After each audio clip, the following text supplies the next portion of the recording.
structure for water reservation. We'll be heading for a short commercial break and return with more stories.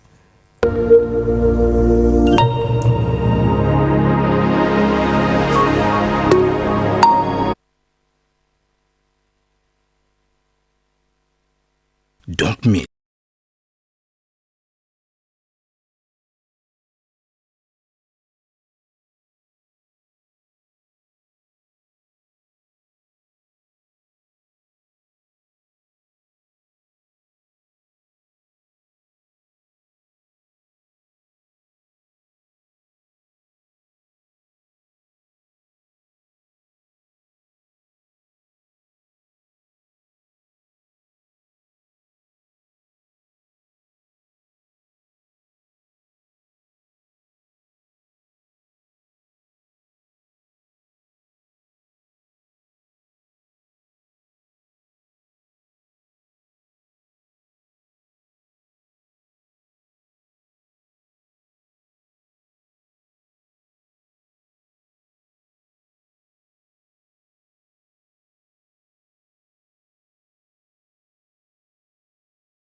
everyone. The Archbishop, that is Stephen Kazimba Mugalu, urged the government to settle salary disparities between the science and arts teachers in Uganda. This happened during the annual education Thanksgiving ceremony that's held, the Church of Uganda annual education Thanksgiving ceremony, which was held on Friday at Mengo Senior Secondary School. This ceremony had a lot of different heads of schools, that is from primary to secondary, celebrating the success in USCE, UCE, and PLE results that we just released in the past in the past months. With this kind of event being held, that the Archbishop, that is Stephen Kazimba Mugalu, said that these kind of disparities, these kind of differences in salaries are not morally upright and also go against cultural development, saying that education is required. It's required in that it's the source of wisdom in our country, or for individuals, and having it being equally distributed is something that is very, very important. And this kind of salary differences is something that could actually demoralize the arts teachers, because previously there was an increase in graduate science teachers from the July of 2022. The graduate science teachers were receiving Ugandan shillings 4 million per month. That was their salary, and this increase did not work, or it was not given to the art teachers. So with this though the government still says they were still considering, giving an increase or giving a salary increase to the different art teachers, it had not yet been put in action. So, Doctor, we are seeing this kind of speech coming from the Archbishop, of the Church of Uganda. Is this what Ugandan education really needs to improve? Could we see this kind of settlement?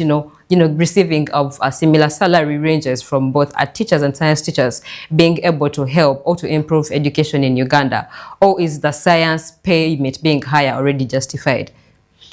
Yeah, if it's two way of looking at this. Number one, are we having education to improve the lives of teachers, or are we having education to improve the lives of Ugandans? Of course, if you go by the improvement of the livelihood of the teachers, it's okay, come on. It's a little bit very, very low payment to make, most especially when the justification doesn't really add up. Because if you're saying that someone's earning 4 million and then the other person is adding 1 million and you're almost doing the same job, then that you really need a lot of logic to be in position to convince that person why they should continue working. But of course, salaries don't so much, and of course that's a painkiller kind of approach. If you keep on advocating for better payment, then you're going to struggle for your entire life. Actually, one of the biggest vocations that has suffered worldwide is teachers. Salaries will never be enough. You will never have enough kind of payments. But of course, one way of hoping that such people to get a little bit in better standards is to put up something like professional bodies and circles, such that you can be in a position to complement or supplement their payment, maybe with certain loan facilities that can be in a position to have. Now, there are so many investors that have invested in the education system. They should also invest in a teacher's bank. They should come up with a teacher's bank, because almost 15 million Ugandans are students somewhere. So meaning that they have the biggest number of clients, within this country. So instead of crying towards the government, which it has turned out to be a little bit very adamant about what they really, really want to have, they should be in position to look for other alternatives. No, you can't. There is no bank for teachers in Uganda that joins them all together. Do you know one? I mean a bank, not a circle. Okay, yeah. I know circles. Yeah, there is a circle. I think UNATU had a circle. Uganda National Teachers Union, they have a circle. But of course, the circle. They should be in position to have a bank, the teachers' bank. Man, that would be very powerful. And you have 15 million clients, because even university lecturers are teachers. So teachers, just a certain level. So if you keep on looking for better payments, salary each and every time, when the year is starting, when the time is beginning, they demonstrate, they sit down, they boycott, and all that. It seems to be a song that's not going to end.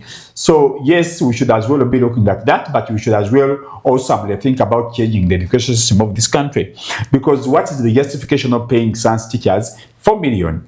And which kind of science are they teaching? But remember, they pay science teachers 4 million, and still we see art performing. At during the final results, we see students that are doing arts performing way better. Like the art performance is always at a percentage greater than that of sciences. I think it's because of the difficulty that comes with our science subjects, and also the fact that we have less people indulging in science subjects. Because of course, all the time, I think it's right now where we have more students taking on other STEM subjects, that is biology, chemistry, physics, and mathematics. But still, when you compare that number to the number of people that are doing literature, history, geography, and etc., more art subjects, it is less. So we have, that means that if you weigh on a scale, or if you're to put it, to ratio it down, we have more people in the art subject. That means there is a lot. Even if these teachers were to actually stop working, we have private teachers who do not get as much as these people get, because these people are still paid in the holidays.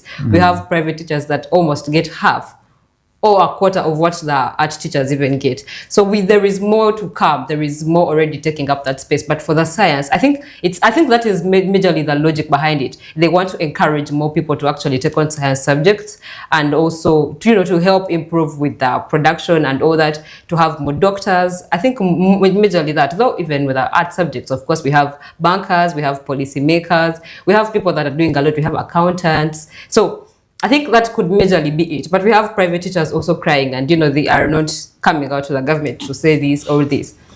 Science subjects are not hard. They are just poorly taught. Yeah, I'm one of the victims.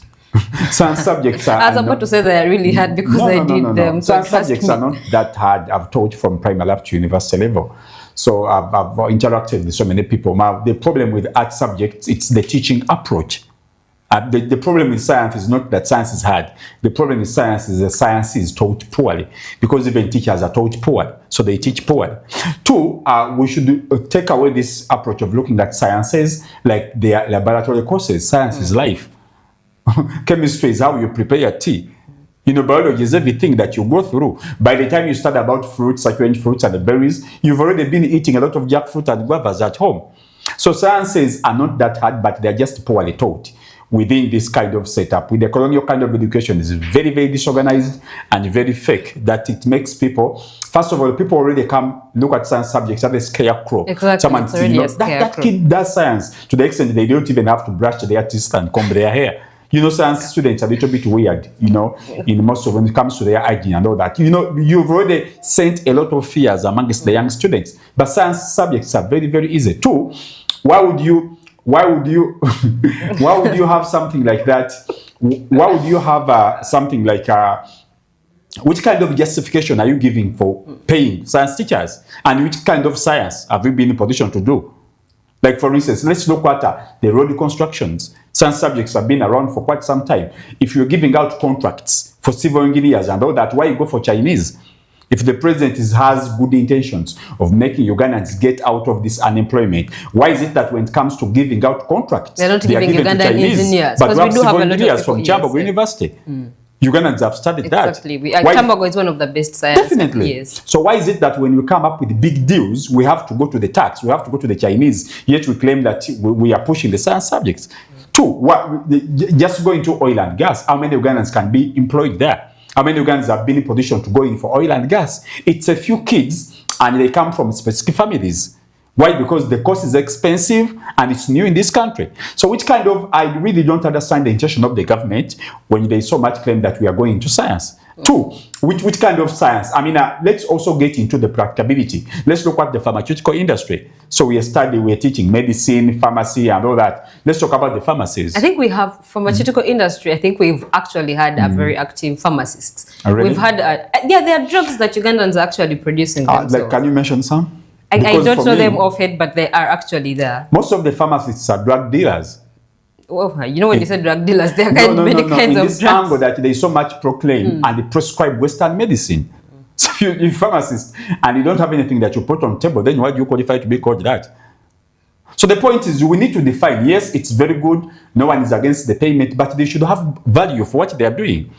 And that's real science. Real science is when you change your community. Real science is when you use the knowledge that you have and make your community get a little bit better. not to just prescribe what you got from India, what you got from Simanya, Egypt, all the prescriptions that are doing, and they are not even good for our own people. So which kind of science are we doing? Now let's talk about the gentleman that was in position to come up with Covidex. Where is he? He is, I do not know where he is, but of course we will look for where he is. Thank you. What happened to the Covidex project? I think it was actually used, but I think it just ran out of use because the Covidex later on wore out. No. But you emphasize and empower the scientists in this country. That's how we're going to be in position. But you know, Covidex is still actually out there in case people want it, they can access it. And yes. What do they use it for now? Because that's why I said the disease just, laid back. But it was actually in action and it was came up with an idea for one disease. No, that's why I say Ugandans actually produce medicines. I do know one person from the university, because when I had cough, I asked them whether their medicine was approved by in Uganda National Drug Authority, and it actually was.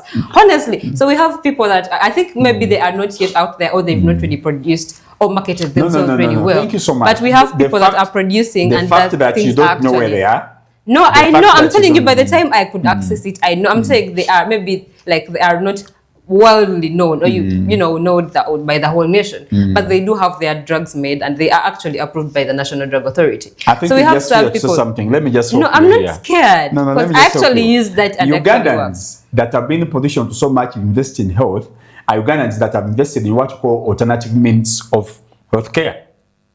By the way. These are the guys that get traditional herbs and all that. We have certain families that have so much taken on this program. So if the government has good intentions of promoting what science, do you mean by alternative means? Alternative means we're talking about medicine that's not prescribed intentionally from the mainstream kind of hospitals and everything.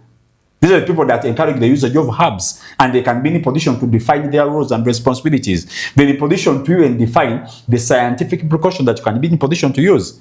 And by the way, most of them need to go to school. So we're challenging the scientists. That's what I'm trying to say. The ones I went to school, they were even from they should be in position to give us value for money. And the government should walk the talk. They should walk the talk. How much money have they been putting, have they put in research? Because most of the scientists that we have, they have theory.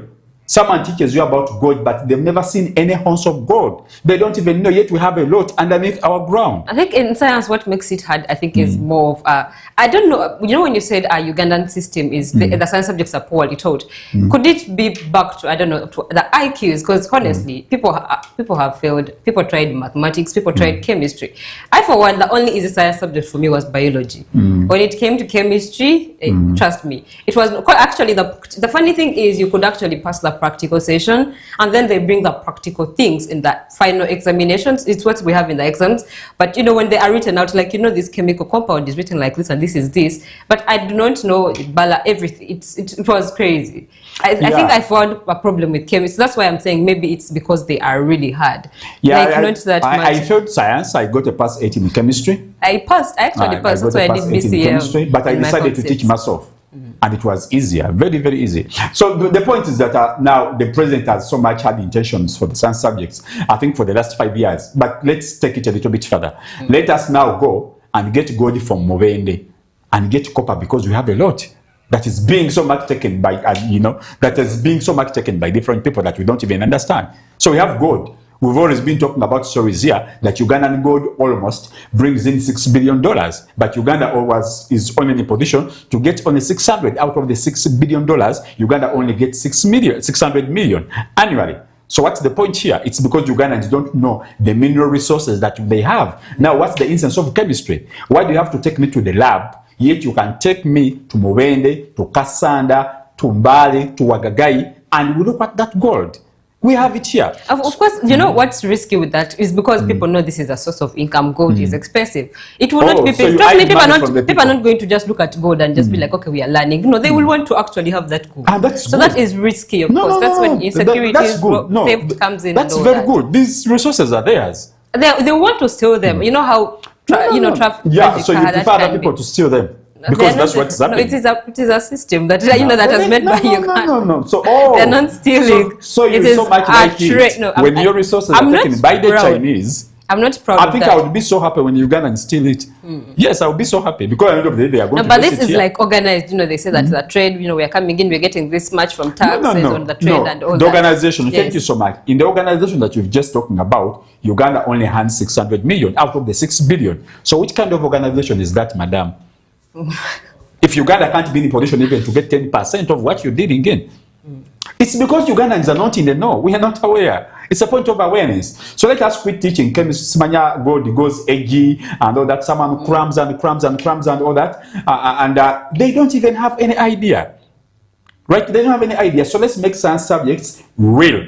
We have all those minerals. And actually, Uganda has more that we don't even have on the periodic table. So let's make science real. Why would someone fail biology? Like seriously, because we are biology. Any person that's living, it's because your biology is okay. Trust me, Why should biology someone gets fail very biology? much complex. Leave alone the biology on the surface. It gets complex when you're Which actually complex system are we talking about now? because you did biology at O level. I did this stuff at A level. Trust me, it actually gets complex. Though I'm not saying Let's talk biology about the was really complexity. hard for me. Let's talk about it. What's hard in biology? You know, after here, I'm going to just give you one of my papers. Trust me, you will see. You know why those biology students are always having like those big advanced biology? They have like always have the heavy books. It's because exactly because they didn't even have time for themselves. Because it's taught in a foreigner's approach. But this is someone's life. Whatever you said about in biology, you have in your system. Well, that's not what I'm saying. It's not only about the system, because you may think it's maybe just the digestive system, all that aggregation and all that. It's not only the system. It gets deeper. They go to the cell, to the point of just a cell, a unit cell in someone's then body. people should know. And it's not actually biology should be compulsory from primary. Trust me. Because all we the would issues have that people we're not talking about, graduating. all of what we're talking about, the problems, the diseases that we are getting in this country, the young people, they should get in position to know that this is science. They should get in position to know we have one of the biggest cases that we have is early pregnancies and school dropout. And the highest levels are in Busoga, where my friend Ngobi comes from. The highest levels are in that side. You know why? Because the young people don't know how their systems operate. They should get to know that the moment you mess up with someone, you have chances. So let us not look at sciences as a subject that we study in the laboratory. Science is life. So why should we have all the money that we give out to so many big projects taken by foreigners that do what we call, capture the money, get the dollars and run out of this country? Let us take science the way it's supposed to be taught. Now that science teachers are paid well, by the way, there was a district where I was invited a couple of years ago. After the too much payment, science teachers that turned out to be a problem because they were getting a lot of money. So they were marrying the third wife, the second wife, and all that because of the too much payment, because of the bigger payment that was coming up with it. So there is no enough justification. There's no clear justification as to why someone that goes in for science should get 4M, and then someone that teaches arts should come for 1M. Most especially when the science people or the science teachers have not turned out practical to help change our own lives. So what will be the instance of having a lot of pharmaceuticals imported from India, imported from China, imported from Egypt, because those are our biggest, sources of pharmaceuticals and drugs here. And there's so much conscience here, they're not helping. Yeah. So the government should be in a position, number one, to pay them well. That's wonderful. Thank you so much, Your Excellency. Now we should go into supporting research. We should go into supporting research. And this research should be funded by the government, not by foreigners. Because when the foreigners come and fund the research, they fund the research that is beneficial to them. The government should take on the lead, let them support scientists, and let the scientists do research. That's like that you can be in a position to use all the adamant resources that we have in this country. Now, not until that is done, there's no justification for whoever. Even if you give them 100, when they cannot help our communities get better, there's no justification that Ugandans will feel okay to clap for science teachers like they are good teachers. Yeah, that is. I'm not happy. I wouldn't blame you, but that is it from the Archbishop, that is Stephen Kazimbe Mogalu. This happened on Friday at Mengo Senior Secondary School during the Church of Uganda annual Thanksgiving for Education. That he was saying all these words as urging the government to try and settle these disparities in salary among other teachers and science teachers. We're going to be heading to our first segment of the day, which is the health tips.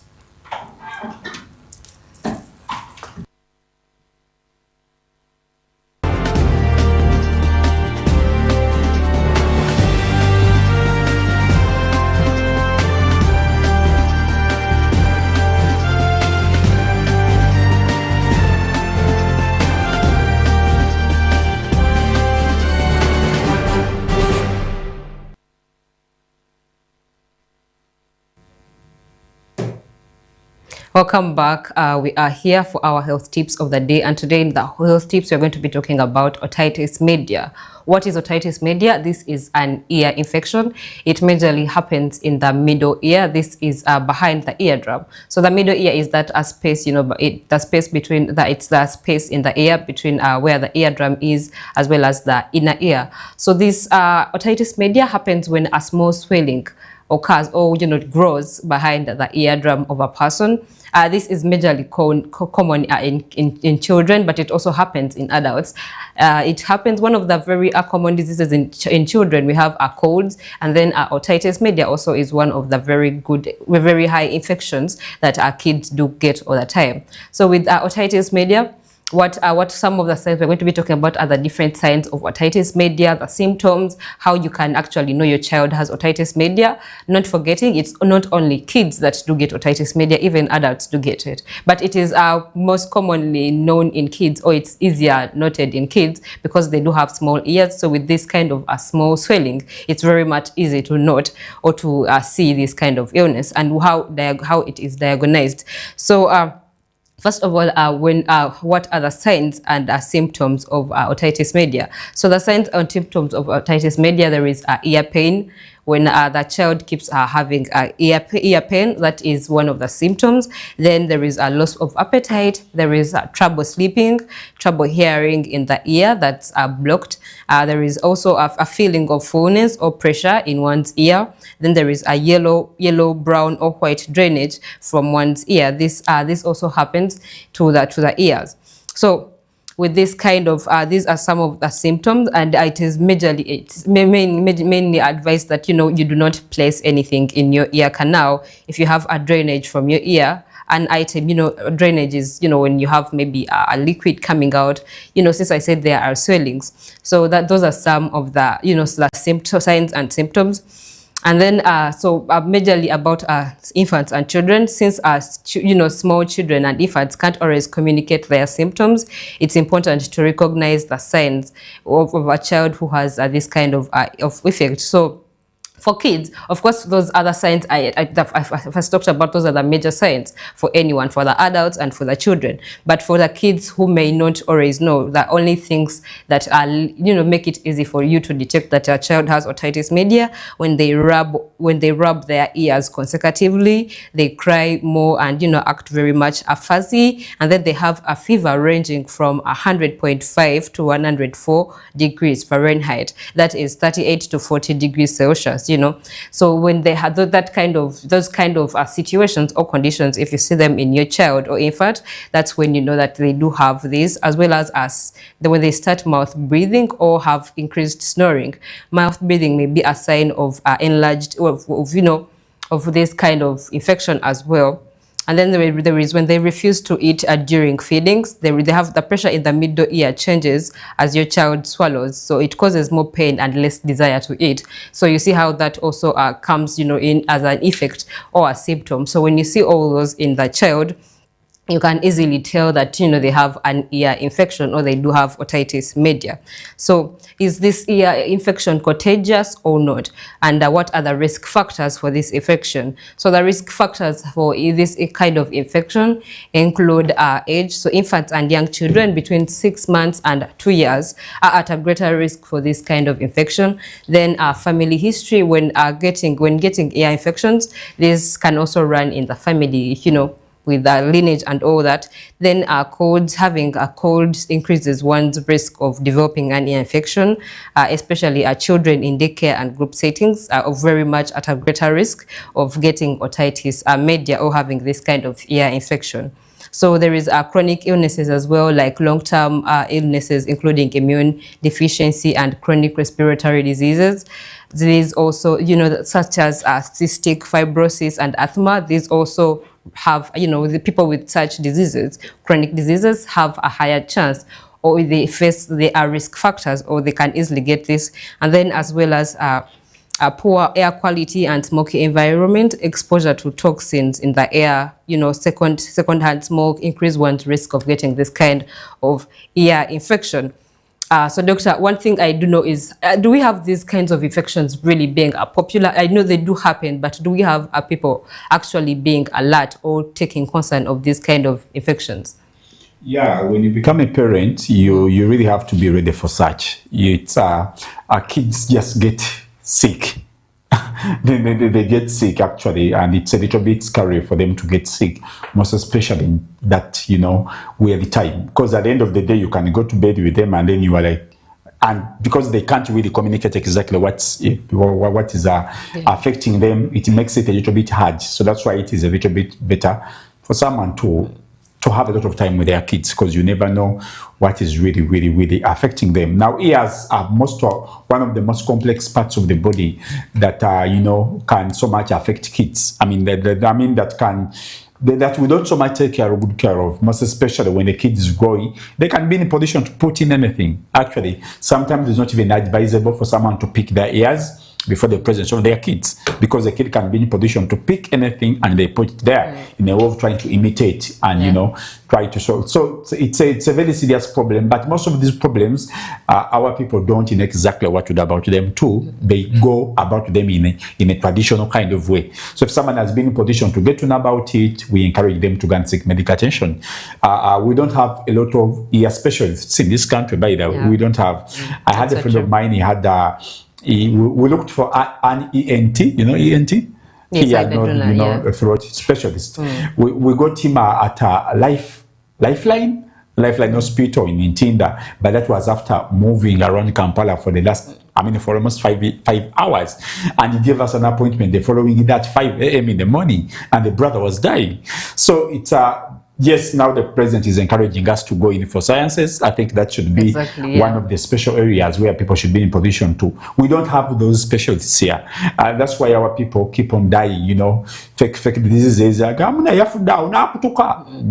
without because knowing the medical without really knowing. So when you're a parent, you should be in position to be ready for such. The fact that most of the people that get affected by otitis media are kids, so that gives us a little bit of a leeway as mature people. But this also calls for caution. We should be a little bit cautious when it comes to looking after our children. It's a little bit easier for moms to do that. When a mom is playing with a kid, they turn them around, So as also men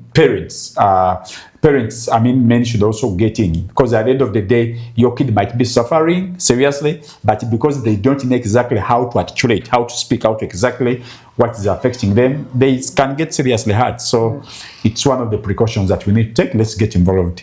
Yes, so that is what we had for you today in our health tips. Some of the complications that come from this otitis media, there is hearing problems. You can get a temporary hearing loss, or problems hearing, your hearing kind of changes. And then we have our children may able to fail to learn languages very fast. For one to learn languages, they must hear and tell, the difference with all this. So those are some of the temporary, some of the complications that come on with these kinds of ear infections, as well as spreading the infection. So there is a hearing loss, it's temporary though. And then there is a time or, failure to adjust to learn languages if in time for the kids. So that is what we know for you, otitis media. It can be diagnosed, so you can always look out for the signs that we have mentioned, and in case your child has them, and you can always look out for medical help. We are going to be going for a short commercial break and return with our sports segment.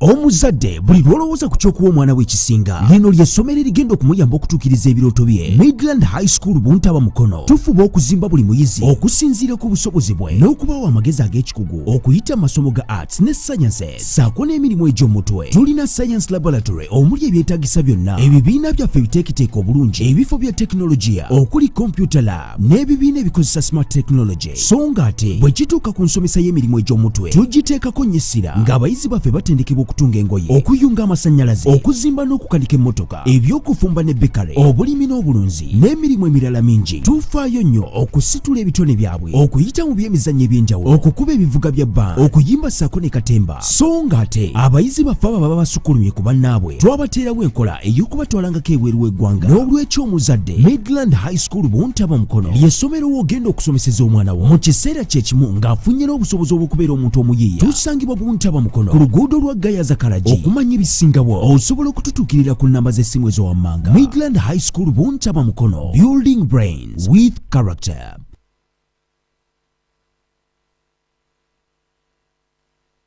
Mu mutima gwa Uganda mulimu ekimera eky'enjawulo era nga kijiddwamu omutindo ogusukkulumye.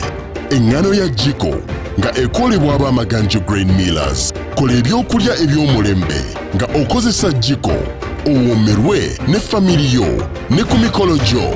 Yimusa omutindo gw'enfumba yo oyimuse essanyu lyo nga okozesa eŋŋano ya Jiko. Ekolebwa ab'amaganjo Grain Millers. Eŋŋano ya Jiko evaamu ebyokulya ebiwooma nga byagalwa, woomerwa akaseera konna nga okozesa eŋŋano ya Jiko. Maganjo Grain Millers, feeding nations.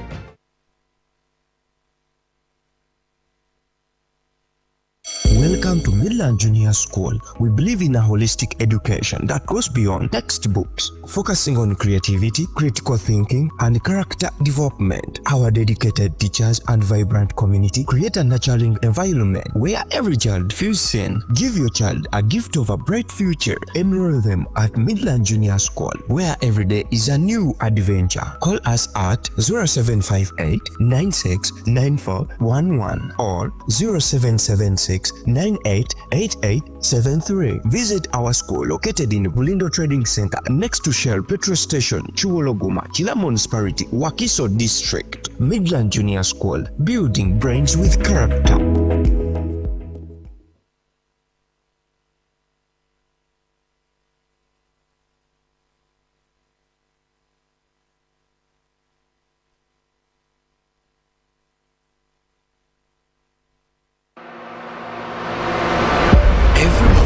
Brings a new beginning and a new day. We bring you the news that matters when it matters. From international headlines to the stories shaping our communities at home. Because where is my ocean? I'm entitled to that ocean. With expert analysis, in-depth conversations, and deep dives into the issues behind the headlines. We don't just tell you the news, we break it down. Start your mornings informed, prepared, and ahead of the day. New day, clear news, real insight, a smarter start. Weekdays, 6:30 a.m. to 9 a.m. only on TV1.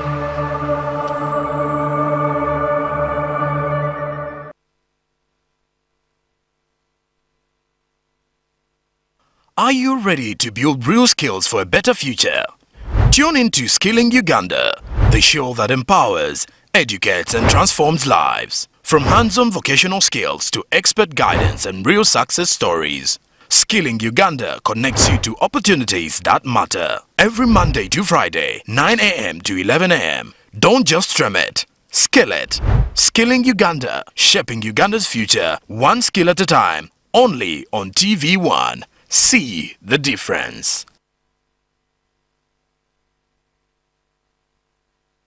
Get ready to power your weekend. This is where talent meets creativity, where ideas spark, and where the youth take center stage. Introducing Youth Hub, the ultimate destination for inspiration, entertainment, and real conversations that matter. From trending topics and hot interviews to music, lifestyle, and everything shaping the next generation, we've got it all right here. So don't miss out. Join the movement, join the vibe, join the Youth Hub every Saturday from 9 a.m. to 11 a.m.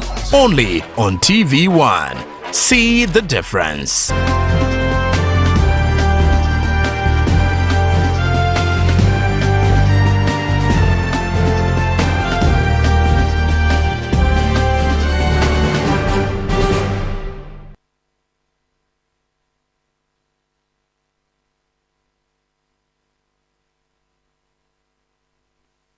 Back from that short commercial break, we are here with Derek Kalyango to give us the first sports update of this week. Good morning, sir. Good morning to you, Rita. How are you? I am doing great. How about you? I'm okay. I can see the vibe you're in. You're welcoming the week. I can see the smile. It shows that you are very fine, isn't it? Yes, that's the only way to start a fresh week right here on TV1. You have to be smiling. You have to be fresh yourself. Yeah.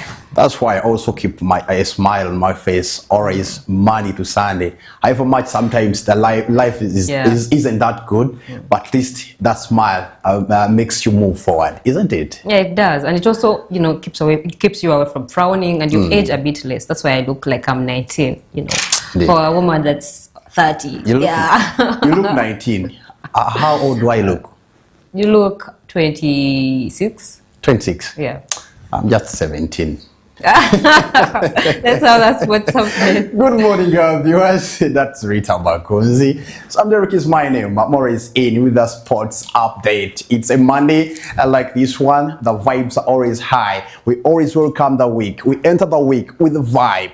That's how we do it on new day, every single day, Monday to Friday. Let's start with the action that we had in Formula 1. It was Japanese Grand Prix. It was fire. We saw Charles Leclerc, one of the title contenders this season, finished fourth in this edition in the Japanese Grand Prix. Remember, in the Chinese Grand Prix, he was not far away from the podium, but Kimi Antonelli, the youngster you're watching there, just 19 years of age, he reached that milestone at 19 years with 73 days on earth.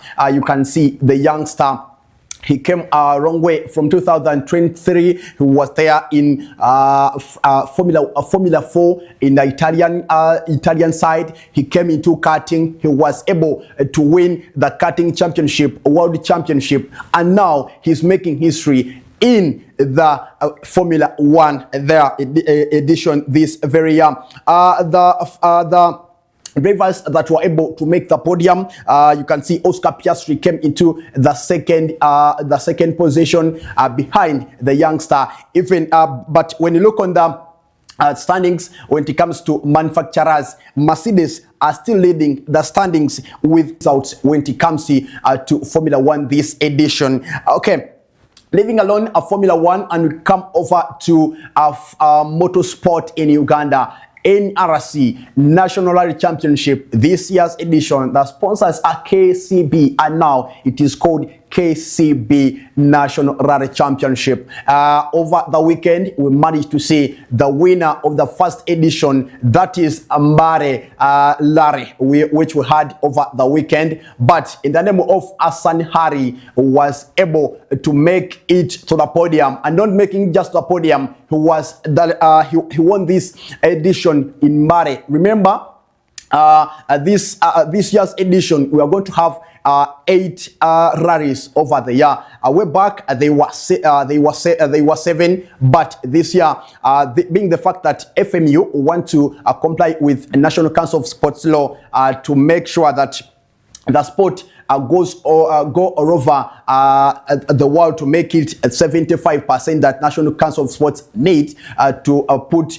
FMU onto the budget. Now, the man you are seeing there on your screen, in the name of Musa, he was able to get Umar Dauda, was one of the people who made it to the podium.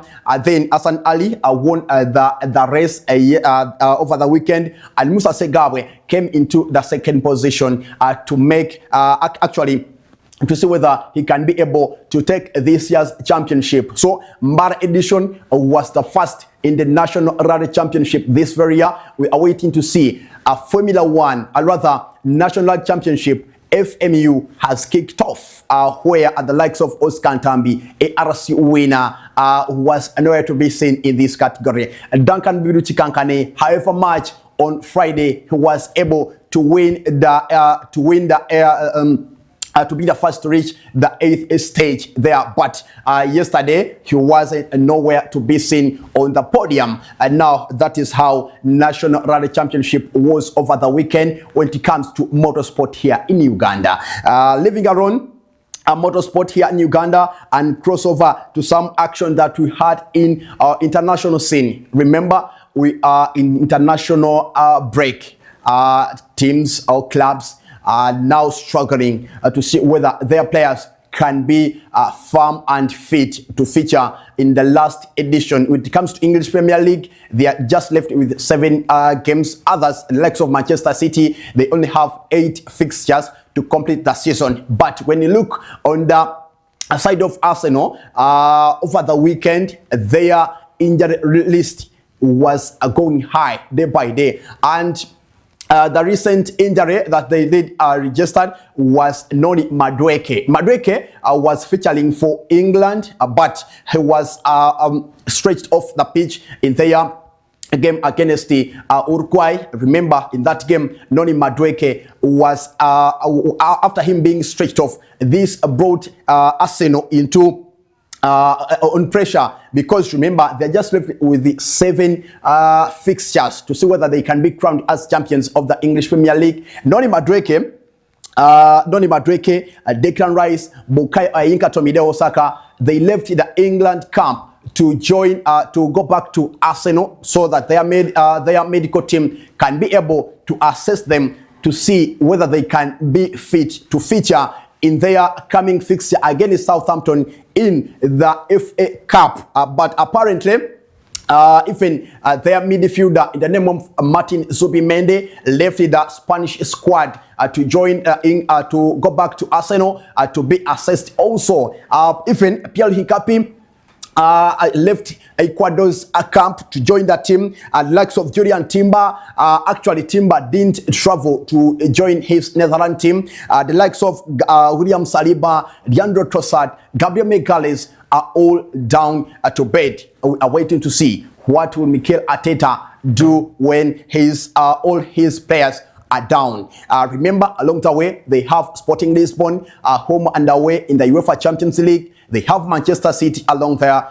They have the likes of Chelsea, if I'm not mistaken. So one of the biggest fixture is between Arsenal and Manchester City, plus the two legs against Sporting Lisbon in the UEFA Champions League side there on side of Arsenal. That is not Madueke, as he was being stretched off the pitch in their game against Uruguay. There, actually, the game ended in a 1-0 draw.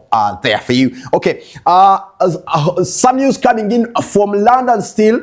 Tottenham Hotspurs, they did part ways with their manager in the name of Ugo Todo. The guy from Croatia has been in London for just 44 days and has been on touchline for Tottenham Hotspurs just 7 games. Ugo Todo has failed to get a win in the English Premier League. What he only managed to do is to get a point against Liverpool and to secure a win against the Atletico Madrid in the UEFA Champions League. But that win didn't give them a chance to qualify to the quarter-final round there. So now 5 games he has been losing. Now the board of the electors, what they did is to tell him what he should do is to put down the ball and give us our team so that you can continue with your journey, and we wish you good luck. So according to reports, it was a mutual understanding, the two parties, to separate and to let each other continue with their journey. What Ugo Todo had to do is to secure or to rescue Spurs from relegation battle. But what surprised the board is the fact that Hugo Tudo failed even to get wins against their relegation rivals, Nottingham Forest, in their last fixture.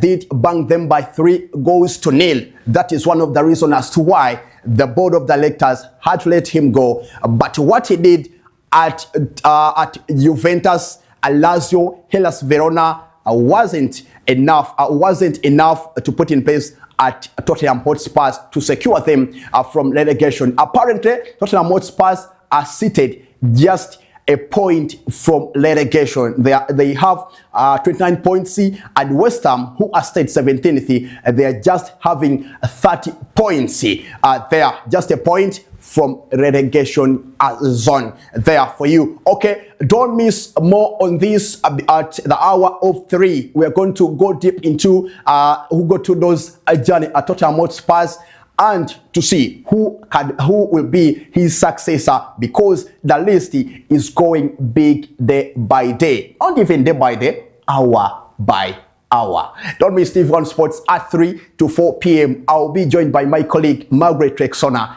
to go deep into what is going on within Tottenham Hotspur's team in London. Over to Rita Bakunzi to continue with the new day. Good morning. Yes, a good morning. So don't fail. Look out for Tottenham Hotspurs. Yeah. I'm learning these things by the way, day by day. So on a normal day, I wouldn't even know how to pronounce that word. But yeah, we are here with our sports master, Sam Derek Kalyango, and look out for more sports at exactly 3 p.m. to 4 p.m.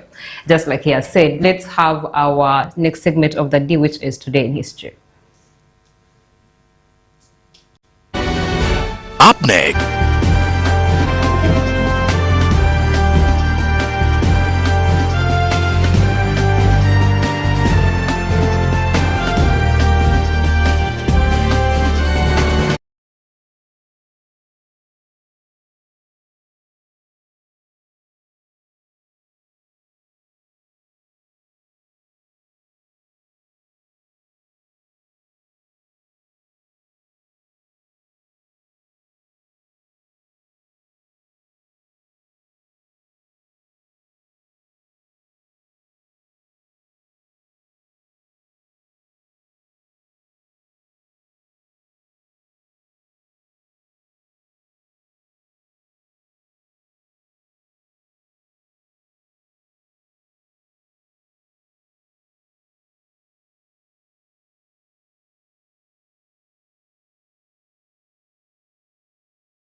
108 American soldiers are prisoners of war. They are into the hands of the Ayatollah. So meaning that anything that America does can be in a position to determine the fate of these American soldiers. And if you have demonstrations already in America, 9 million people coming up the streets across all the American states, I think you should be a little bit more skeptical. That's why Trump is a little bit turning out not to get involved in that area. Yes, of course, that is the situation. So you all see what's actually pulling to that kind of extension for the deadline for the bombing of the Iranian energy plants, just in case the Strait of Hormuz is not fully, let free, or if in case Iran does not let free of the Strait of Hormuz, which carries over 20% of the world oil. So that is it. But still, with more global news, we have a French cancelling the invitation for South Africa for the G7 summit.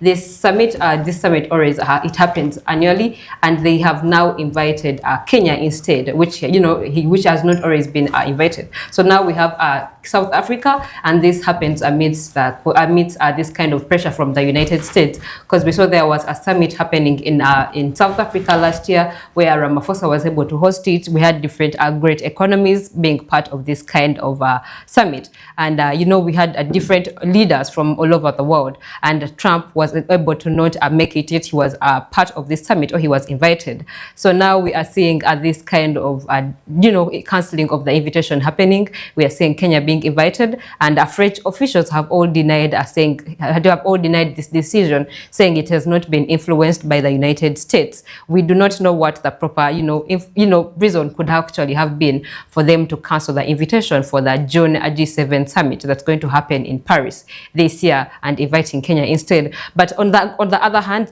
Kenya is part of the East African community. So what does this speak for Kenya? It's a do we see Kenya getting on another level, on a greater kind of economic level, and making greater relations with these other great economies? And then for South Africa, what could actually have been the major reason for them to actually pull out the invitation? Yeah, European powers are specifically interested in 3 African countries when it comes to the diplomatic kind of arrangement. If it comes to stealing resources, all of them are interested in Congo. Yeah, but when it comes to the diplomatic kind of arrangement, they're interested in South Africa, they're interested in Kenya, and they're interested in Nigeria. Nigeria because of the population advantage, it's Nigeria. South Africa because of their businesses and the strategic location. Kenya because of the history that they have.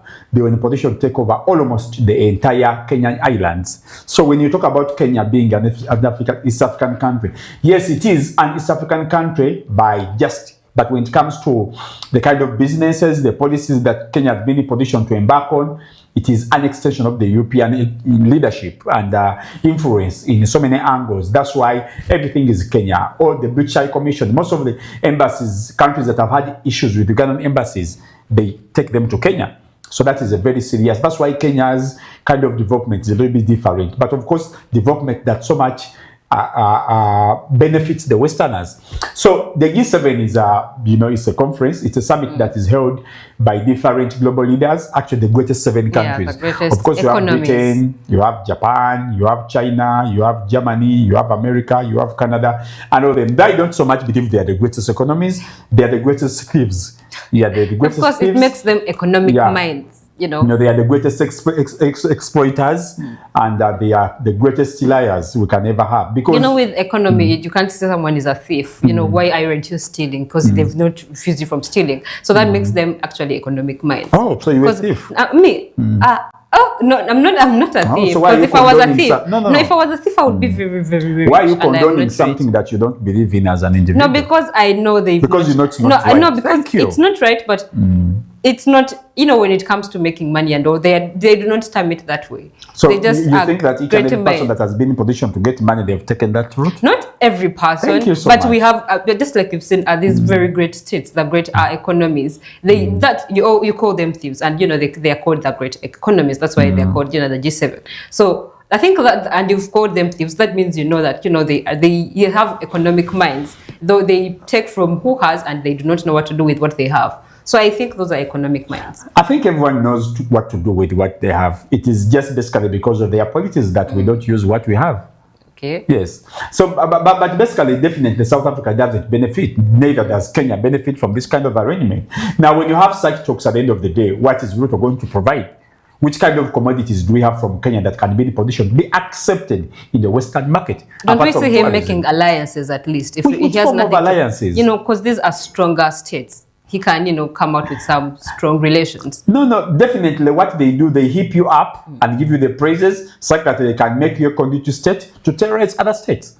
So which kind of commodities can Kenya provide to the world market in America, apart from tourism? Because Kenya is one of the biggest tourist destinations in Africa. Actually, it's a very big problem. Actually, if our Kenyans would be even demonstrating on the streets. Almost 40% of the Kenyans do not own land. Land has been taken by the land grabbers and the imperialists. In Kenya, people have turned out to eat sukuma wiki and ugali. That's their staple food, as if their land is not arable. It's because they don't own the land. Yeah, maybe. So, did you want me to continue? No. So the point is about how Kenya is going to benefit. Yeah. Definitely, they are not going to benefit. You really can't benefit. You benefit from someone that you are at par. Now, where is parity between France and Kenya? Where is parity between America and So definitely, what do? They come and they give you a lot of weak policies that are going to make your country a little bit more impoverished. Would be seeing Kenyans, after the biggest conversation now that Britain is one of the countries that so much belong to the G7, Kenya should put up a claim that the Kenyan islands should be given back to the Kenyans, such that they can deal with the problem of stop eating ugali and sukuma wiki. How can an African country have ugali and sukuma wiki as their staple food? And what is Ruto going to do about it?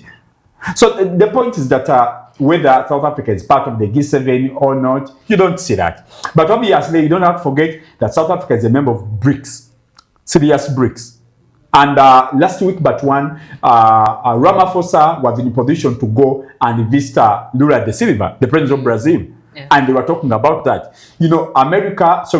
Iran, Russia, and South Africa, and Brazil, they were in a position to come up with the military drills, and they did them at around the Cape of Good Hope.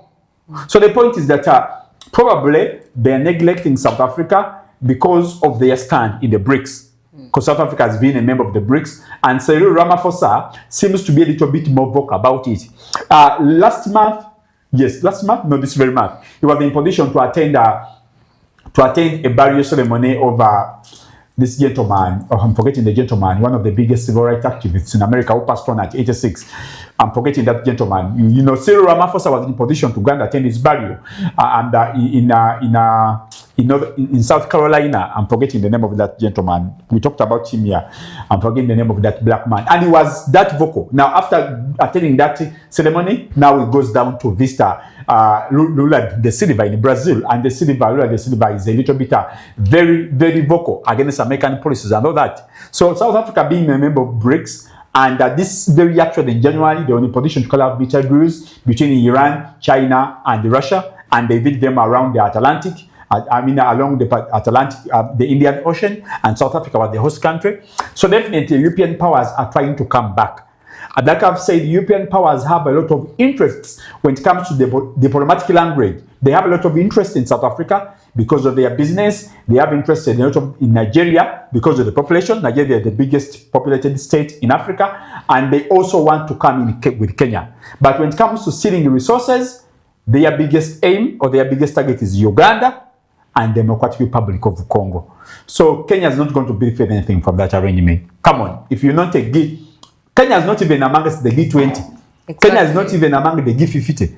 So when you have a meeting with the G7, you celebrate. Actually, Kenya should run our Ruto should run. And maybe we are seeing Kenya right here picking ideas. It's picking. If when you're seated with great minds, you're able to try and think alike, to borrow ideas. No. There's nothing that Kenya can pick. The only thing that Kenya is going to pick. That you said that Kenya's leader is a businessman, right? Ruto. Exactly. So a businessman in the presence of the greatest minds of that we have in the world. No. Don't you think he's actually going to be able to put his business mind more at use? Maybe you also need to understand how the kind of leadership Ruto has had. Ruto has had a lot of challenges. Actually, we're not even sure that he will come back next time. First of all, it's total victory from Raila Odinga. The late Baba, died, cursing him. Actually, each and every time the Gen Z would get into uprisings, they would demonstrate against the leadership of Ruto. It was Raila Odinga who would come up and say, please, nyamanza, nyamanza, you know, telling them like to calm down so that they can be in position. Actually, Ruto lost a lot. So Ruto has not been a performer in Kenya. Actually, he has had a lot of Western pressure. He had a lot of Western pressure. There are so many dangerous projects that have been done in Kenya during his time. Actually, they're even taking him down. Not until when he was in position to go and do what you call a homecoming. Homecoming is when he visited America and he was received by the so-called great American actors like this gentleman. He has a lot of issues about homosexuality. And Taylor Perry, you know, he went and this Taylor Perry Studios and all that. Come on. That's a lot of the propaganda. That's what happens. So domestically, Ruto is not okay. Ruto is not okay. He has had a lot of pressure. He's a new kid on the block. He should make a call to the president. Yeah, but at least, you know, he's being recognized by the European states. So, you know. That's what they do when they want to steal from your country. They hype you up. They praise you. Yeah. That's hyping. They praise you like, oh, the most democratic country in the world. Kenya, and all that. You're going to see. This is what exactly. Let me just remind you. This is what exactly Trump did to Mohammed bin Salman. How can you welcome someone that has been in position to have a lot of issues, including killing people? In your country, in his country. You know what he did? When journalists from different media houses were asking questions about the killings of people like Kasoja and all that, Trump said, the man who was killed, he was a bad man. He should have been killed. Now that is Trump protecting Mohammed bin Salman. Now when you Mohammed bin Salman, come on, what do? You spend $800 million in American economy and you buy 40 F-35 fighters, though you can't even use them because you don't have the mindset. So when you see a leader being hyped, being praised, democracy, rule of law, domestic work, just know they are coming for you. Yeah, so I have to see what comes of this invitation of Kenya and the cancelling of an invitation from South Africa, which, you know, has always been part of this G7 summit. So this time we are having the G7 summit in Paris. It's going to happen in June this year. That is it. That makes it as our last story of the day. We'll be having our last segment of the day, which is Only in Africa.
Talking about the long-horned Ankole cows. So these Ugandan Ankole cows are majorly known, or they are majorly famous for their massive horns.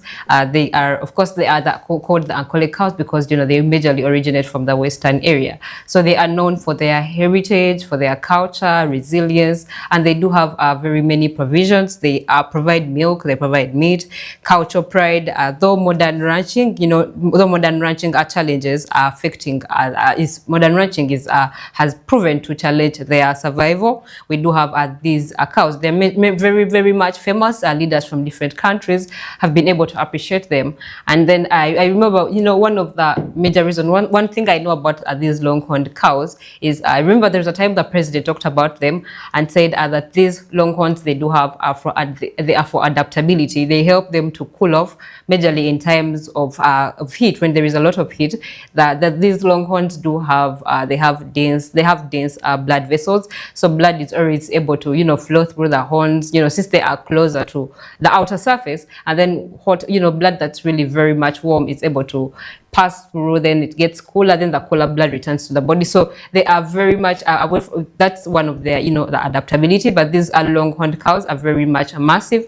They have massive horns, and they are very much popular for their beautiful horns. So, and then they're called long cows of Ankole, though we've had them actually in very many, even in South Africa, we've seen these cows there, But what majorly, what's the origination of these long-horned cows of Ankole? Could it just be when it was just Ankole, or they have more reason, or they have deeper roots to their origin? Yeah, for each and every society in Africa, maybe in Uganda as well, there were specific animals that they were having. So they are specifically known, definitely in Uganda, the Ankole people stand out, they really, really stand out as one of the biggest societies that keeps them around. Actually, my first time to visit Ankole, I was given 6 of them, but I didn't pick them up. Because around Kageti, I think Kageti is before Mbara. So you left them there? Yeah, I went with a friend, we went in a Sienta, this small car. So we're given some, birds, we're given matoke, we're given goats, and I was given 6 of them. That was 2020, after the lockdown. That means are they still there in existence? Yeah, they're still. I know why you're asking me now. Yes, because I want a cow. Yes, because I know they are valued. So yeah, they are there, and those people are real. When someone gives you a cow, they certainly going to, keep it for you. So I think I should call someone after. Yes, exactly. We can start there for Easter. Yeah. A girlfriend to a friend had lost a dad, so we went there for, paying our last tributes to the dad because he was buried during lockdown, so we need to go. So we went to, pay our tributes to the fallen dad, and then they were like, okay, we need to give you something, and I was given 6, and we're like, okay. So we were in Sienta. But definitely, these cows have a lot of cultural values. Actually, they are very common in so many African countries, but of course, specifically in Ankole, they stand out to be a little bit. Now, in so many ways, Africans show respect, and our culture has a lot of symbolism in that. That's why some of the greatest fighters on the African continent were in a position to come up with what called the cow-only system of fighting. One of the greatest, one of them is Shaka Zulu. He was in position to study the cows and then their horns, and then he was in position to develop a system that would fight the invaders using that very system. So they are very practical. People so much take a lot of pride in them, and there is a specific way of seeing a kid that will be good after looking at cattle. You know what they do? So they have what called the flies. When someone's given milk to take it and to take it maybe to a center, when they don't come back with flies, they know that animals don't like you. When you come back and then flies around you, they know, oh, there is a good relationship. Yeah, it sounds a little bit pseudo, but there is some serious science around there. So these guys' livelihood is about cattle and cows. They look after them, they love them. It's a little bit, when you don't have cattle, when you don't have those cows, in most of those areas, you're not respected. That's how they value their wealth. Yeah, and they also have specific hats they put on, and that hat should be a resemblance or representation of how many cows you have. When you have like 10 cows, you don't just put on that hat. You must be having several of them. So when they see you with that hat, they're like, hey, you have 1,000. Okay, that's good. That's why even one of the biggest people here was like, let me get a coffee. Because he was not getting respected there. Now he was also positioned to put up a very big farm there, maybe around Agomba and some areas. And after that, they were like, okay, now we can appreciate you that you're a good man to lead us. I think that was a good measure of manhood. You just can't become a leader and you don't even have a pig. You have to have at least couch. I don't know where you belong. So that, you don't have a bird, you don't have an animal, you don't have a house. It's okay. Let's not go there. No. That's the African responsibility. When you say that, you're targeting a lot of Ugandans who do not have staffed Adams. So that's why I said, but we have them in our villages just because we don't want to be there. Yeah, people have them. Yeah, people have cows just because we prefer to be around in the congested places like Kampala. I do not have one. I for one. That's why I'm saying that table you're shaking has I'm talking about men. But woman is man. Like we are all termed as man. Don't do that. You know what I'm talking about. But we are one. It's still talking about what you always talk about unity. Woman and man always have to act in unison. And then right now, when it comes to wealth, you want to draw a line.